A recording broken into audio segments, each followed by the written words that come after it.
Au sommaire de ce live, la guerre au Moyen-Orient et un cessez-le-feu conclu in extremis entre les États-Unis et l'Iran.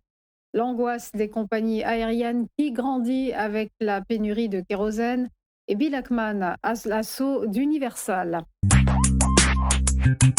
Et l'épilogue d'une journée d'angoisse où le monde a retenu son souffle. Un cessez-le-feu de 2 semaines a donc été conclu entre les États-Unis et l'Iran, qui serait prêt à rouvrir le détroit d'Ormuz sous conditions. Une trêve soutenue par Israël, mais qui ne s'applique pas au Liban, a précisé l'État hébreu.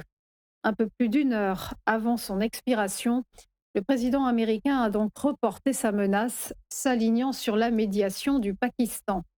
À l'issue des négociations, le locataire de la Maison-Blanche a accepté de suspendre les attaques et les bombardements contre Téhéran, avec la réception d'une proposition en 10 points par les autorités iraniennes.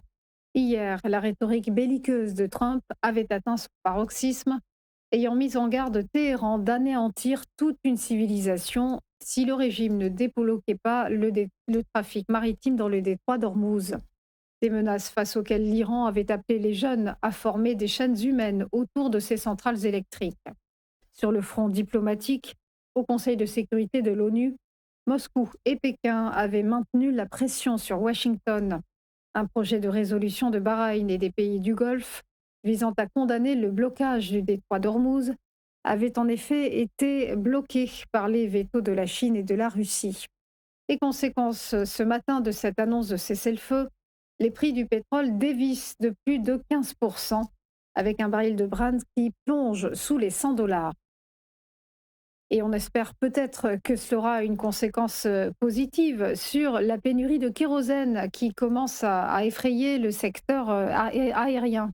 L'été s'annonce plus compliqué que prévu pour les voyageurs, avec des annonces brutales et des hausses de prix, puisque de nombreux aéroports et compagnies sont déjà impactés.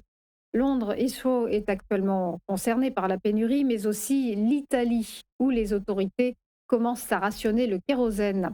7 aéroports ont mis en place des restrictions de ravitaillement et aucun vol de moins de 3 heures n'est autorisé.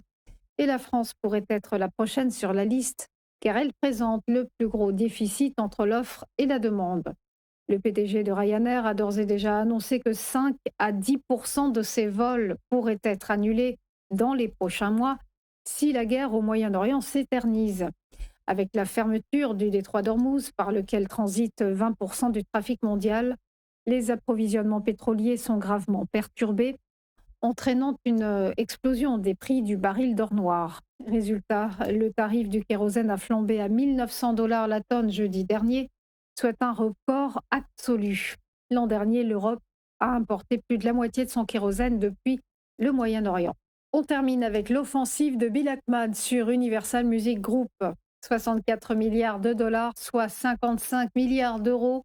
C'est la somme que le milliardaire activiste new-yorkais est prêt à débourser pour racheter la Major à Vincent Bolloré. Le fondateur de Pershing Square souhaite ainsi fusionner la maison de disques de Taylor Swift, Bob Dylan, Billie Eilish ou encore Lady Gaga avec sa propre société d'investissement pour accroître sa valorisation avec une prime de 78%. Universal quitterait alors sa cotation d'Amsterdam pour atterrir à New York. Mais le chant des sirènes de cette OPA devrait mettre du temps à aboutir, car si la vente se concrétise, le conglomérat Vivendi perdrait alors son principal actif, qu'il possède à 32%. Présenté au conseil d'administration, l'offre doit obtenir l'aval de 2 tiers des actionnaires participant à une réunion non encore programmée. La finalisation de la transaction est envisagée d'ici la fin de l'année. On en vient au point bourse, le rappel de la clôture des marchés hier avec des places européennes dans le rouge. Le CAC 40 a perdu moins 0,67%. L'indice parisien se situe à 7 908 points. À Francfort, le DAX a fini en baisse de moins 0,99% et atteint 22 937 points, tandis qu'à Londres, l'indice britannique FTSE a décliné de moins 0,84% à 10 348 points, alors qu'à Milan, le MIB italien a lâché moins 0,47%.